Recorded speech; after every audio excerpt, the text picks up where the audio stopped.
ICU నుంచి అక్కినేని పంపిన ఆఖరి సందేశం ఇదే. కన్నీళ్లాగవు. తెలుగు సినీ చరిత్రను తిరగరాసిన మహానటుల్లో అక్కినేని నాగేశ్వరరావు పేరు ఎప్పటికీ తొలి వరుసలోనే ఉంటుంది. నటన అంటే అక్కినేని, అక్కినేని అంటే నటన అనే స్థాయిలో తన ప్రతిభతో కోట్లాది మంది ప్రేక్షకుల మనసుల్లో చెరగని ముద్ర వేశారు. సాధారణ కుటుంబం నుంచి సినీ రంగంలోకి అడుగుపెట్టి ఎన్నో కష్టాలు ఎదుర్కొని తన ప్రతిభ, క్రమశిక్షణ, అంకిత భావంతో శిఖరాగ్రానికి చేరుకున్న గొప్ప వ్యక్తి ఏఎన్నార్.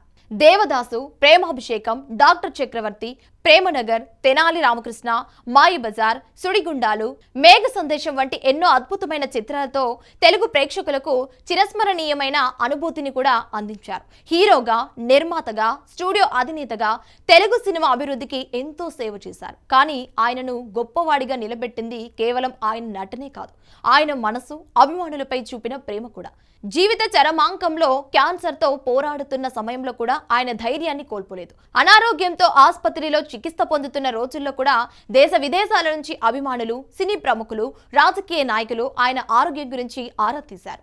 సోషల్ మీడియా అంతగా లేకపోయినా ప్రతి ఒక్కరి నోట ఒకటే మాట వినిపించేది: ఏఎన్నార్ త్వరగా కోలుకోవాలి. అభిమానులు ఆలయంలో ప్రత్యేక పూజలు చేశారు. కొందరు ఉపవాస దీక్షలు కూడా చేశారు. ఈ విషయం కుటుంబ సభ్యుల ద్వారా తెలుసుకున్న అక్కినేని నాగేశ్వరరావు ఎంతో భావోద్వేగానికి గురయ్యారు.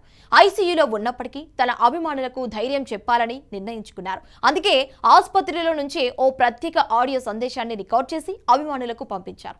ఆ సందేశంలో ఆయన ఎంతో ప్రశాంతంగా మాట్లాడుతూ, నా ఆరోగ్యం గురించి మీరు చూపిస్తున్న ప్రేమ, ఆప్యాయత నాకు తెలుసు. నా కుటుంబ సభ్యులు మీ అందరి ప్రార్థనల గురించి ప్రతిరోజు చెప్తూ ఉన్నారు. నేను చికిత్స తీసుకుంటున్నాను, నెమ్మదిగా కోలుకుంటాను. కాబట్టి ఎవరు ఆందోళన చెందకండి. మీ అందరి ప్రేమ, ఆశీర్వాదాలు నాకు ఎంతో ధైర్యాన్ని ఇస్తున్నాయి. త్వరలోనే మీ ముందుకు రావాలని కోరుకుంటున్నానని అంటూ అభిమానులనైతే ఓదార్చారు. తన ఆరోగ్య పరిస్థితి ఎంత క్లిష్టంగా ఉన్నప్పటికీ తన బాధను బయట పెట్టకుండా అభిమానులకు ధైర్యం చెప్పడమే ఆయన గొప్ప మనసుకు నిదర్శనం. ఆ తర్వాత ఆయన చెప్పిన మాటలు ప్రతి ఒక్కరిని కంటతడి పెట్టించాయి. నా జీవితంలో నేను సంపాదించింది డబ్బు కాదు, మీ ప్రేమ. నేను నిర్మించుకున్న ఆస్తులు కాదు, మీ ఆశీర్వాదాలు. మీరంతా నన్ను ఇంత ప్రేమగా ఆదరించడమే నా అదృష్టం. అదే నాకు నిజమైన సంపద. మీరు నాపై చూపించిన ప్రేమ వల్లే నేను ఈ స్థాయికి చేరుకున్నాను. జీవితాంతం ఆ ప్రేమను మర్చిపోలేను అంటూ ఎంతో భావోద్వేగంగా మాట్లాడారు. చివరగా మీరందరూ ఆరోగ్యంగా, సంతోషంగా ఉండాలి. మీ ఆశీర్వాదం ఎప్పుడూ నాపై ఉండాలి అంటూ తన సందేశాన్ని ముగించారు. ఆ తర్వాత జరిగిన ఓ స్మారక కార్యక్రమంలో ఈ ఆడియో సందేశాన్ని పెద్ద స్క్రీన్ పై ప్లే చేయగా అక్కడున్న సినీ ప్రముఖులంతా భావోద్వేగానికి గురయ్యారు. మెగాస్టార్ చిరంజీవి, నాగార్జున, అమల, వెంకటేష్, రమ్యకృష్ణతో పాటు పలువురు నటీనటులు ఆ మాటలు వింటూ కంటతడి పెట్టుకున్నారు. ముఖ్యంగా నాగార్జున తన తండ్రి గొంతు వినగానే భావోద్వేగాన్ని అదుపు చేసుకోలేకపోయారని అప్పట్లో పలువురైతే గుర్తు చేసుకున్నారు. ప్రేక్షకులు కూడా ఆ సందేశం వింటూ కన్నీళ్లు పెట్టుకున్నారు. ఒక నటుడికి అభిమానులు ఎంత ముఖ్యమో, అభిమానులకు ఆ నటుడు ఎంత విలువైన వాడో ఆ క్షణం మరోసారి ప్రపంచానికి అర్థమైంది.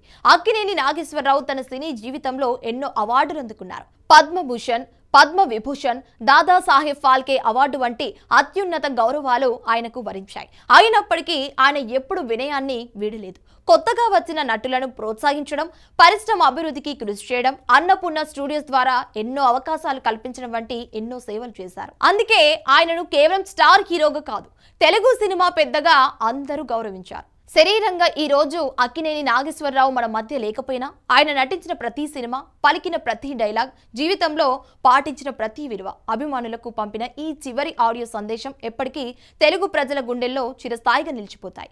నిజమైన స్టార్ అంటే అభిమానుల ప్రేమను గౌరవించే వ్యక్తి అని తన జీవితంతో నిరూపించిన మహానటుడు ఏఎన్నార్. అందుకే ఆయన పేరు వినగానే ఇప్పటికీ కోట్లాది మంది ప్రేక్షకుల కళ్ళల్లో గౌరవం కనిపిస్తుంది. ఆయన చివరిగా అభిమానులకు చెప్పిన ఆ మాటలు గుర్తొస్తే హృదయం భారంగా మారుతుంది. ఆయన భౌతికంగా దూరమైన తెలుగు సినిమా ఉన్నంత కాలం, తెలుగు ప్రేక్షకులు ఉన్నంత కాలం అక్కినేని నాగేశ్వరరావు అనే పేరు చిరంజీవిగానే నిలిచి ఉంటుంది.